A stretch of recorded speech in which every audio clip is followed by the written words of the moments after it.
Elon Musk's satellite internet service Starlink is facing serious trouble worldwide, forcing the tech billionaire to ask the World Bank for emergency help. Reports show Starlink satellites failing, internet connections dropping, and customers losing service across multiple countries. The company that promised to bring internet to remote areas is now struggling to keep its network running. With billions of dollars invested and millions of users depending on the service, this crisis raises an important question. Could this be the end of Musk's ambitious plan to connect the entire world through space? Stay tuned as we get into the details. Starlink, an overview. Starlink is a network of satellites that circle Earth to bring internet to people all over the world. It was created by SpaceX, a company owned by Elon Musk, who also runs Tesla and several other big companies. The main goal of Starlink is pretty simple: to provide fast internet access to everyone on the planet, especially people living in places where regular internet service is hard to get. Think about it. There are millions of people who live in remote villages, on islands, in mountains, or in areas where companies haven't built the cables and towers needed for internet. Before Starlink, these people had few options to connect with the rest of the world online. Starlink works differently than regular internet. Instead of using cables buried underground or attached to telephone poles, Starlink beams internet signals from space. SpaceX has launched thousands of small satellites that orbit about 340 miles above Earth. These satellites form a kind of net around the planet, and they can send internet signals to special dishes that customers set up at their homes. The internet from these satellites can reach almost anywhere on Earth. This means a family living in the Amazon rainforest, a small village in Africa, or a farm in the middle of nowhere can get online just as easily as someone in a big city. All they need is the Starlink dish, which looks a bit like a UFO on a stick, and clear access to the sky. Starlink has become really important during emergencies too. When hurricanes, earthquakes, or floods damage regular internet cables and cell towers, Starlink can quickly provide internet to help rescue workers communicate. This happened after Hurricane Ian hit Florida and when earthquakes struck Turkey and Syria. The service has also become vital in war zones. In Ukraine, Starlink has kept people connected after regular internet and phone services were damaged during the war with Russia. Hospitals, emergency services, and regular citizens have relied on Starlink to stay in touch with the outside world. For many schools in remote areas, Starlink has been a game changer. Students who once had to travel miles just to get online for homework can now connect from their homes or local schools. This has opened up online learning opportunities that weren't possible before. While Starlink isn't perfect, it costs more than regular internet in many places and needs a clear view of the sky to work well. It has filled a huge gap in global communications. About 2.7 billion people around the world still don't have internet access, and Starlink is one of the most promising ways to solve this problem. The system keeps growing, with SpaceX regularly launching more satellites to improve coverage and speed. As of now, Starlink serves over 1 million customers across more than 60 countries, with plans to expand even further. For many users, Starlink isn't just about watching videos or playing games online. It's their connection to education, healthcare information, job opportunities, and the wider world. In this way, Starlink has become more than just an internet provider. It's become a bridge connecting previously isolated communities to the global conversation. But what happens when the very system meant to connect the disconnected starts to show signs of strain? Current collapse of Starlink. Starlink is facing serious problems right now. All around the world, the satellite internet service that promised to connect everyone is breaking down in ways nobody expected. The trouble started when hundreds of satellites began failing in orbit. These satellites, which look like flat panels with solar wings, are supposed to stay in space for at least 5 years, but many are shutting down after just 2 years. When a satellite fails, it can't be fixed. It's just dead weight floating in space. Even worse, over 200 satellites have fallen back to Earth in the last 3 months. When this happens, most burn up in the atmosphere, but sometimes pieces make it to the ground. Last month, a metal chunk from a Starlink satellite crashed through someone's roof in California. Luckily, no one was hurt, but it shows how real these problems are. The technical issues causing these failures seem to be with the power systems. The solar panels that give the satellites electricity aren't working right. Engineers think it might be because of space weather, like solar flares from the sun that send bursts of energy toward Earth. For people using Starlink, this means their internet keeps cutting out. A farmer in rural Montana who depends on Starlink to run his business said, "It worked great for the first year, but now it drops connection 5 or 6 times a day. I can't run my farm like this." In Australia, entire communities that switched to Starlink have been left without any internet for days at a time. Schools that started using Starlink can't hold online classes, and doctors can't access patient records. The company is trying to launch new satellites to replace the failing ones, but they can't keep up.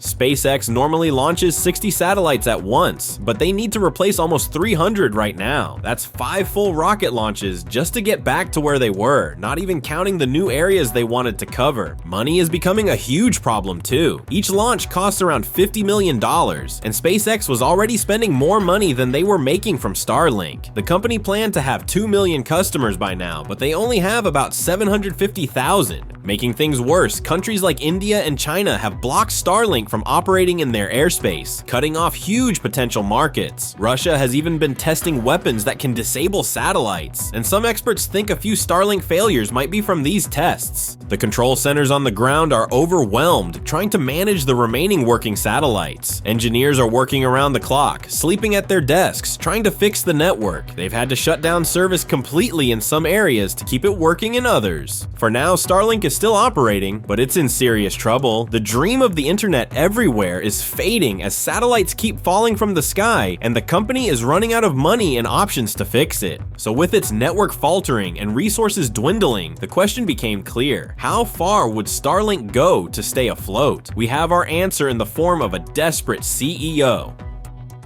Elon Musk's plea to the World Bank. As Starlink's problems grew worse, Elon Musk knew he needed help, and fast. Last week, he made a surprising public request to the World Bank, asking them to step in before his satellite internet service completely fell apart. The World Bank is a huge international organization that lends money to countries and big projects that help people around the world. Musk believes they're the perfect group to help save Starlink because they focus on reducing poverty and supporting development in places that need it most. What exactly did Musk ask for? He requested an emergency loan of $3 billion to keep Starlink operating while they fix their business problems. He also asked for help creating partnerships with governments in developing countries where Starlink provides internet to schools, hospitals, and remote villages. Musk emphasized that this wasn't just about saving his business. In his appeal, he shared stories of how Starlink has become essential in many parts of the world. He mentioned disaster zones where Starlink provided the only communication after hurricanes destroyed other networks. He talked about remote African villages where kids could attend online school for the first time. He even pointed to Ukrainian soldiers who rely on Starlink to coordinate their defense. If Starlink fails, millions of people will lose their only connection to the internet overnight, Musk warned. This isn't just about business, it's about making sure people don't get cut off from the modern world. The timing of Musk's plea shows just how desperate the situation has become. Normally, companies like his would seek private investors or bank loans, not public help from international organizations. Industry experts say this unusual move suggests Starlink's problems are far worse than previously thought. The World Bank hasn't officially responded yet, but some officials have privately expressed concerns. They worry about setting a precedent of bailing out private companies, even ones that provide important services. They're also questioning whether Musk has explored all other options before making this public request. Meanwhile, countries that depend on Starlink are watching nervously. The government of Tonga, where Starlink provides internet after underwater cables were damaged by a volcanic eruption, has urged the World Bank to consider the request carefully. Several African nations have also voiced support, noting that Starlink has been their fastest path to getting remote areas online. Musk insists that saving Starlink isn't just about rescuing a business. It's about protecting millions of people who rely on it every day. But how accurate is that claim, and just how far does Starlink's impact really reach? The global effect.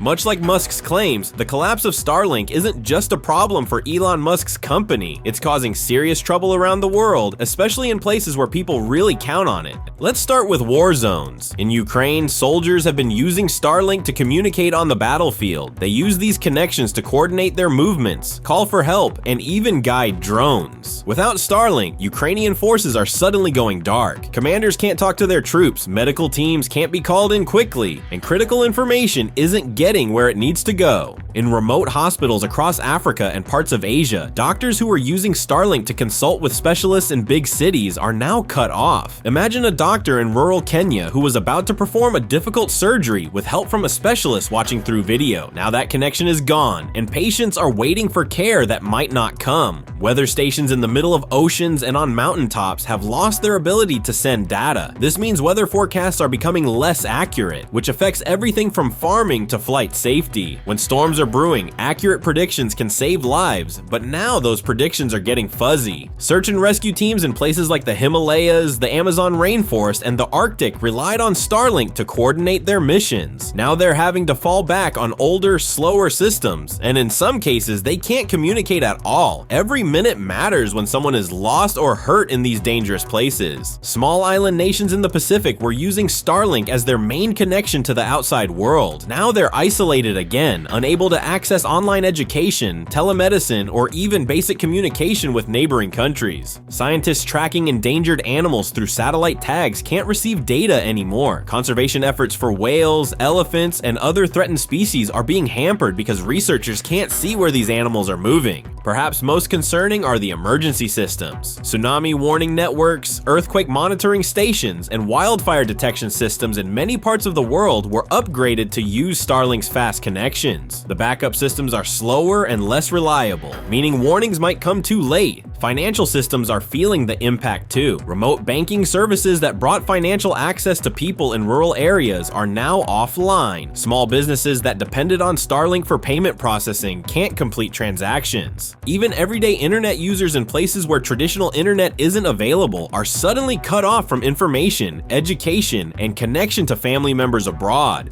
The ripple effects are growing each day. Supply chains are slowing down because ships and trucks in remote areas can't communicate their positions or receive updated routing information. Humanitarian aid organizations can't coordinate their efforts as effectively, meaning help isn't reaching people who desperately need it. As Starlink remains down, these problems will only get worse, turning what started as a technical failure into a humanitarian crisis in the most vulnerable parts of our world. Now, all eyes are on whether the World Bank will step in and what that involvement might actually look like. Could they actually save Elon Musk's empire? World Bank's potential role. The World Bank might be one of the few organizations with enough resources and global influence to help address the Starlink crisis. With thousands of communities suddenly cut off from vital services, the bank's experience in handling large-scale infrastructure emergencies could prove crucial. First, the World Bank could provide emergency funding. They've done this before during natural disasters and economic crises. They could quickly approve loans to affected countries, especially those small island nations in the Pacific and rural areas in Africa that are now completely isolated. This money could help set up temporary communication systems while Starlink is being fixed. The bank also has technical experts who understand both technology and development. They could send teams to the hardest hit areas like Ukraine, remote hospitals in Kenya, and tsunami warning stations in the Pacific. These experts could help install backup systems or find ways to repair what's broken. Another important step would be coordinating between different countries. The World Bank regularly brings nations together to solve big problems. They could organize a global response team, making sure that critical places like search and rescue stations in the Himalayas and the Amazon get help first. The bank has special programs for digital development that could be redirected to this emergency. They've been working for years to increase internet access in poor countries. Now they could use that knowledge to create temporary internet solutions for weather stations on mountaintops and in oceans. Financial support is another area where the World Bank shines. They could offer special low-interest loans to countries trying to rebuild their communication networks. They might even create a special fund just for this crisis, similar to what they've done for pandemic response or climate change projects. For the longer term, the World Bank could help countries become less dependent on any single system like Starlink. They could fund more diverse communication networks so that if one fails, others still work. This would be especially important for emergency systems like earthquake monitoring and wildfire detection. The bank could also use its research team to study what went wrong and help prevent similar failures in the future. They regularly publish reports on global development challenges, and this crisis could inform new policies about technology reliability. Perhaps most importantly, the World Bank could help the most vulnerable people affected by the Starlink collapse. They have programs specifically designed to help poor communities, and could direct aid to places where lost internet means lost livelihoods, like those small businesses that can't process payments anymore. While the World Bank isn't a technical organization like NASA or SpaceX, their combination of financial power, global reach, and development expertise makes them uniquely positioned to help. They've stepped in during other types of crises, from food shortages to banking collapses, and the Starlink situation might require similar emergency intervention to prevent the technological failure from becoming an even bigger humanitarian disaster.